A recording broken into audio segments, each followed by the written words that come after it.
Bem, hoje nós estamos recebendo aqui um querido amigo, uma competência em neurologia e neurocirurgia, professor titular da Faculdade de Medicina do ABC, membro da Câmara Técnica de Medicina Esportiva no Conselho Federal de Medicina, presidente do Conselho Nacional de Médicos do Futebol da CBF, enfim, está diretamente ligado ao nosso motivo de esporte e saúde. Estamos falando do professor Jorge Roberto Pagura.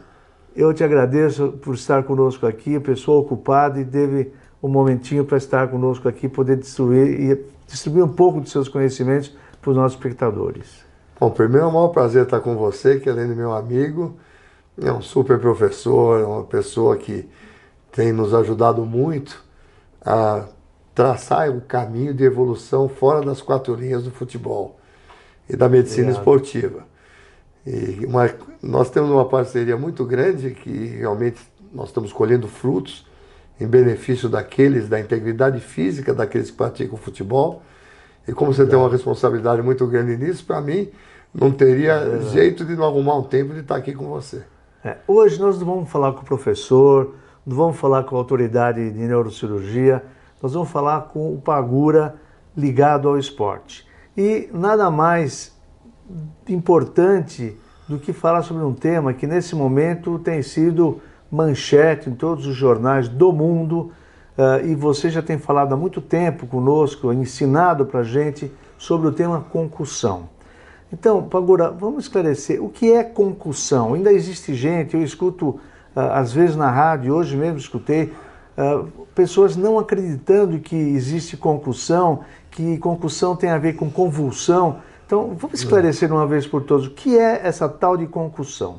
Na verdade, o cérebro fica na caixa craniana, ele não é rígido, ele se movimenta.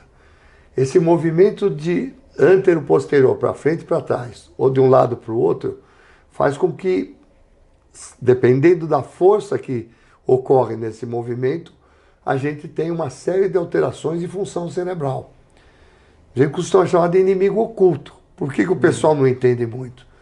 Porque todo mundo fica com aquilo de vamos fazer uma tomografia. É o exame de escolha, mas ela mostra se você vai ter que operar uma contusão, um coágulo, alguma coisa. Mas ela normal não quer dizer que ele não tenha tido uma concussão. Quer dizer, então é uma coisa que é difícil fazer diagnóstico? É difícil fazer o diagnóstico quando hoje já não é mais tão difícil. Eu diria para você que antes de se começar a falar e perceber o que acontece com aquele que sofre essa desaceleração do cérebro, ela podia passar imperceptível. Mas hoje existem vários métodos e várias técnicas e vários questionários que você faz esse diagnóstico. Então, antigamente batia a cabeça, se não tinha coágulo para operar, não era nada.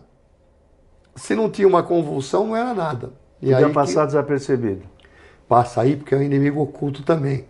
Porque 80% dessa desaceleração pode ocorrer sem desmaiar, sem perda de consciência. Então, acha que está tudo bem e depois o atleta sai, às vezes dá o passe para fazer o gol, quando chega no vestiário fala, estou com dor de cabeça. Assim, bom, e onde é que você está? Ou tem a própria resposta do Miranda, que não perdeu a consciência no jogo, se não me engano, contra o Equador, que chegou no vestiário e perguntaram, Miranda, onde é que você está? Porque ele estava meio estranho. Estou na Rússia, jogando a Copa. Sai fora, você entende? Então, essa é a história. Eu lembro muito do episódio, a gente pode comentar, porque isso foi muito claro. Público, da última Copa do Mundo. Do Álvaro Pereira. Você viveu bem isso aí. A primeira vez que ele teve o trauma, o pessoal punha a mão no peito dele, achando que ele tinha parada cardíaca. Ele saiu cambaleando como se estivesse bêbado. E o médico fez o correto, faz o substituição. Ele fala, não vou sair. Não vou sair, não sai. Aí ninguém falou, olha, ele está confuso por causa da concussão, é a raça uruguaia. Raça uruguaia vai e joga, e corre um risco danado.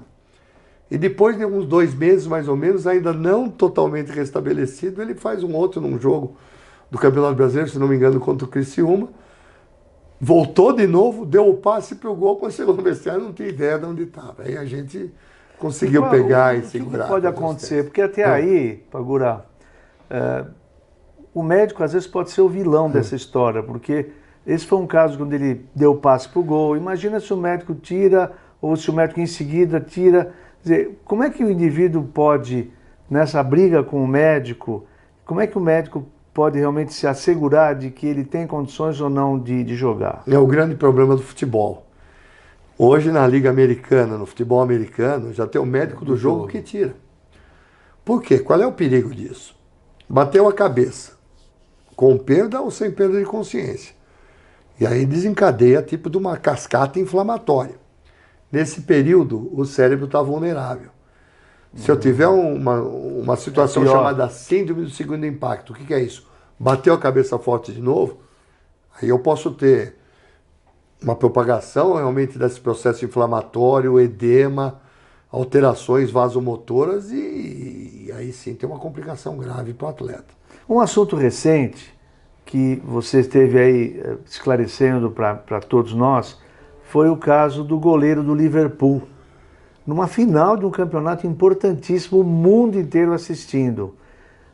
E aí nós escutamos algumas declarações de amigos dele, que jogam com ele, falam, não, isso tudo é besteira, isso é um absurdo, imagina que ele teve algum problema.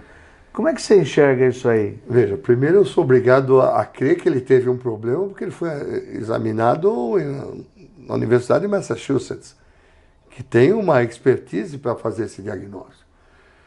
Eu vi o lance, eu assisti o jogo. Como neurocirurgião, assisti o jogo. Você faria diagnóstico na hora? Não faria. Que não fiz. Porque ele não perdeu a consciência. Essa é a história. Essa é a dificuldade. Por isso é que a história... Mas talvez se você estivesse lá, conversando com ele, adiantaria? Seguramente você perceberia alguma coisa. Se você tivesse naquela ocasião... É que eu só fui ver depois. Ele leva realmente uma cotovelada, faz um movimento que pode ter provocado uma concussão e ele grita na hora, só que o jogo segue. E aí o jogo segue e todo mundo olha o outro lado do jogo. Ele faz... Nesse intervalo, ele acabou fazendo umas duas defesas.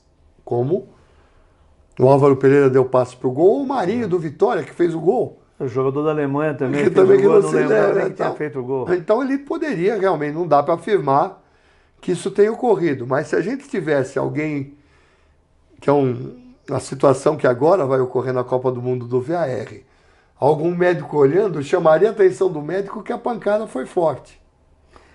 Aí fica naquela, bom, e o que fazer? Ele tiraria ele? Mas poderia pedir, olha, deita no chão, vamos examinar pelo menos 3 minutos para fazer alguma pergunta. Olha, como é que tá? Tá com dor de cabeça? Quanto está o jogo? Qual foi seu penúltimo jogo? Alguma coisa rápida para ver se ele tinha um nível de consciência. Foi uma jogada difícil. Então, realmente. os médicos do Liverpool estariam isentos. Talvez se eu tivesse no banco, eu também tivesse passado. Agora, você acha que isso é uma coisa nova? Porque é interessante, né? Quando a gente fala de concussão, hoje é um negócio hiper comum, tanto que nas estatísticas das lesões do Campeonato Paulista e do Brasileiro, a concussão hoje ocupa o segundo lugar em topografia da lesão, localização de lesão, que é a cabeça mais do que membro superior, ombro, coluna. Você acha que isso é uma coisa nova pelo futebol mais aguerrido ou nós não fazíamos diagnóstico no passado e muitos casos devem ter ocorrido? Eu acho que são as duas coisas. Ainda hoje, por mais que a gente fale, isso veio com uma situação que nós ajudamos a desenvolver, que foi o mapeamento de lesões. Nós trabalhamos nisso, tivemos o nosso próprio mapeamento, e aí começamos a perceber que, de repente, no nosso campeonato brasileiro era a segunda lesão mais importante. Opa! Exatamente. Então, começou a preocupar. Antigamente, e o Pelé que esteve com você outro dia, eu mostro uma foto, acho que é de 70, ele pulando, o defensor mais ou menos a 1,5 metro dele. Se você fizer uma circunferência de 3 metros, ninguém do lado.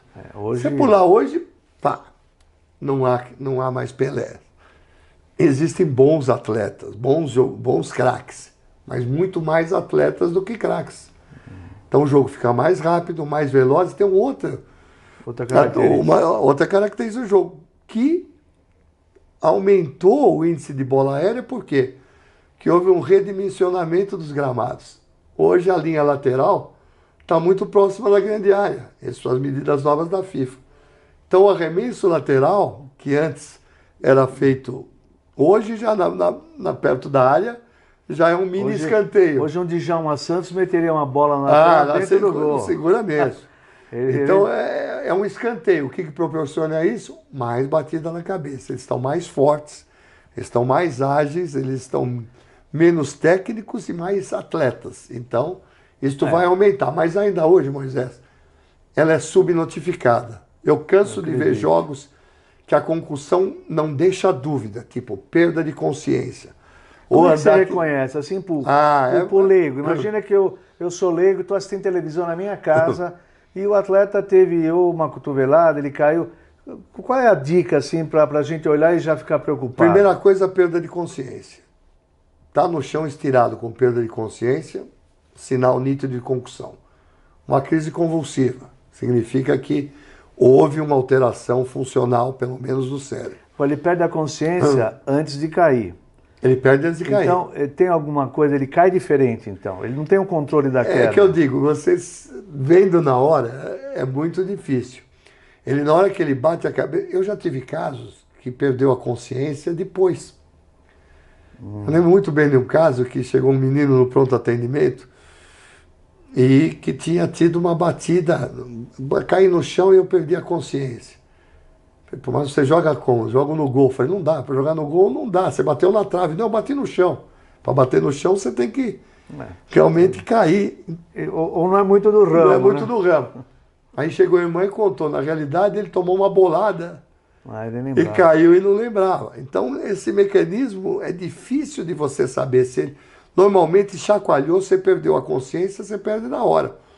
Ou ele está relativamente alterado o nível de consciência e quando bate no chão ele perde. Agora, claro que a concussão hoje ganha uma notoriedade mundial. Eu acabo de vir de um congresso em Barcelona com o pessoal da FIFA, sem descendência das FIFA, onde a concussão foi a palavra de ordem lá. Isso realmente chamou muita atenção nas apresentações. Futebol é o esporte mais praticado no mundo. Mas se a gente voltar um pouco para trás, para Gurá, boxe, MMA, quer dizer, hoje você consegue entender um pouco melhor a evolução de um Cassius Clay ou o próprio Maguila. Como é que você enxerga isso? Porque por um tempo o boxe houve um movimento para banir o boxe como esporte olímpico, como esporte, porque realmente é pancada na cabeça o tempo inteiro. O alvo é a cabeça. O alvo é a cabeça. O que acontece? O alvo é a concussão, né? O alvo é fazer uma concussão. Ou um traumatismo para nocautear. É um absurdo. Você vai me perguntar como neurocirurgião, seria completamente contrário. Por isso que diz, e também era empírico. Teve um nocaute, ele volta depois de 6 meses. Se não teve um nocaute, podia voltar. Ia voltar realmente sem ter perda de consciência, mas realmente com o cérebro comprometido. Isso é certo. O boxe é certo. Tanto que a encefalopatia traumática crônica, que infelizmente vitimou o Bellini e realmente vários jogadores na NFL, aí que começou a se notar que a concussão ocorria também em esportes em que o alvo direto não era a cabeça. A cabeça era uma batida, um gesto. Mas não era, você não ia procurar a cabeça. E não é a cabeçada na bola.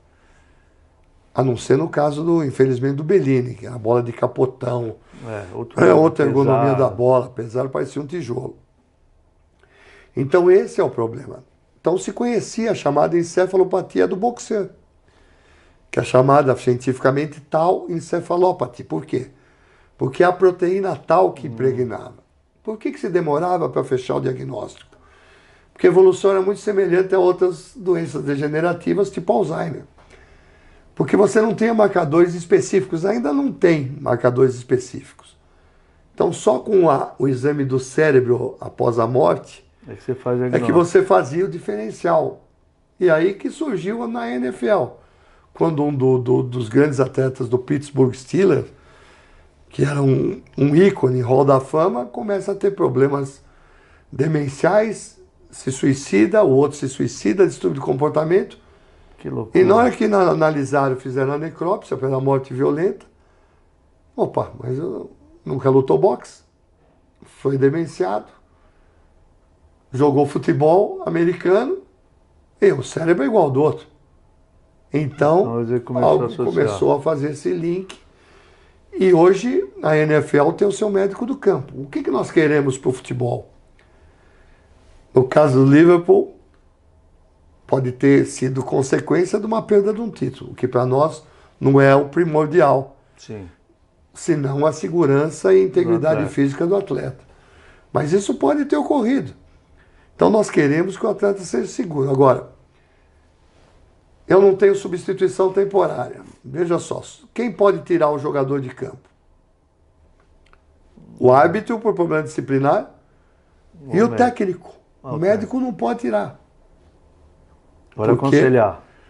Pode aconselhar, mas quem pode tirar é o técnico. Agora você imagina, no caso ali do goleiro do Karius, do Liverpool, ele percebendo, ele poderia nos 3 minutos. E se ele tivesse dúvida, ele ia deixar lá. Por isso que nós estamos trabalhando no futuro, estamos fazendo um projeto para o Sub-20, que é a base. A base é permitida essas mudanças, tem 3 paradas, uma específica para 10 minutos, para avaliar se ele pode retornar ou não. Para 10 minutos ou enquanto isso ele troca, entra outro. Igual futebol de salão. Entra outro. Ele tem 10 minutos para definir se vai ficar definitivo aquele jogador ou não. No caso do goleiro, ainda pior. Você imagina se fizeram as 3 substituições e o goleiro, mas nós já tivemos tudo isso que a gente vem fazendo, o Comitê da Federação Paulista, que você preside, a Comissão Nacional dos Médicos da CBF, que eu presido, que você faz parte também. Todos esses casos já levou, por exemplo, o nosso colega, vou até citar, o Nishimura, você não lembra da Ponte? Ele tirou o goleiro. Dedicadíssimo e seríssimo. Seríssimo. Ele tirou o goleiro da Ponte.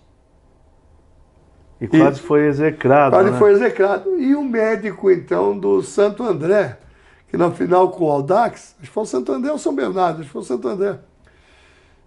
Estava perdendo de 1-0 e tinha feito as 3 substituições, faltava acho que 15 minutos e o jogador dele teve uma concussão. Ele tirou, ele ia para a Série B e o time virou. Olha que coisa. Senão ele estaria sido execrado, de herói para execrar. Já tinha sido desempregado no dia seguinte. Então nós não podemos deixar na mão do médico do campo sozinho decidir. Nós temos que ajudar. E hoje, a gente vendo que na Copa do Mundo vai ter o VAR, vai ter o médico, porque o médico, se estiver olhando o lance, não assistindo o jogo tecnicamente, ele gritou de uma batida. Ele volta ao tape. E revê. Ele revê, e ele liga para o médico, teria ligado para o médico do Liverpool e falou, olha, examina 3 minutos seu goleiro, que é permitido, os 3 minutos é permitido. Pede para o goleiro cair e examina 3 minutos se talvez ele fizesse o diagnóstico da concussão. Mas também se ele tivesse tido as 3 substituições, ele não ia poder fazer nada. Por isso que temos que evoluir. Bem, o nosso papo está muito bom, mas nós vamos ter que dar um stop para continuar no próximo programa. Tem muita coisa que o Pagura tem para contar para a gente nesse tema, concussão, futebol, esporte.